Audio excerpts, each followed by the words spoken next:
அதை கிரகிக்கணும், அதை அப்படியே நம்ம ஸ்டோர் பண்ணி வைக்கணும். அதில் ஆசீர்வாதங்கள் அது கர்த்தர் நடத்துகிறது அப்படி ஸ்டோர் செய்து வைக்கணும். அப்போ அதில் 4வது வார்த்தையில் அவர் என்ன சொல்லுகிறார் என்று சொன்னால், பின்பு அவர் என்னை நோக்கி, மனுபுத்திரனே, நீ போய் இஸ்ரவேல் சந்ததியிடத்தில் சேர்ந்து என் வார்த்தைகளை கொண்டு அவர்களோட பேசு என்று சொல்லுகிறார்.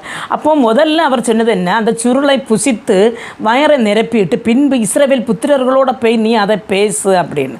அப்போது நான் வசனங்களை நன்றாக படித்து அறிந்து அதை அனுபவித்து அப்படின்னு சொன்னால், படித்து அறிகிறது மட்டுமல்ல, அதை காண்கிறது மாத்திரமல்ல, ஆனால் அதை புசிக்கணும் அப்படின்னு சொல்லி நம்முடைய இருதயத்தில் ஏற்று நம்முடைய வாழ்க்கையில் நாம் புசிக்கிற ஆகாரம் எப்படி நம்முடைய உடலுக்கு பலனாக இருக்கிறதோ அதே போல் நம்ம வாசிக்கிற தேவனுடைய வசனங்களும் நாம் தேவனிடத்திலிருந்து பெற்றுக்கொள்ளுகிற நன்மைகளும் நாம் அதை உள்ளத்திலே கிரகித்து அடுத்தவர்களோடு அதை சொல்லி அவர்களையும் தேவனுடைய பாதத்திலே நடத்த நாம் முற்பட வேண்டும். அப்படிதான் தேவனுடைய கட்டளைகள் நமக்கு நிறைவேறும்.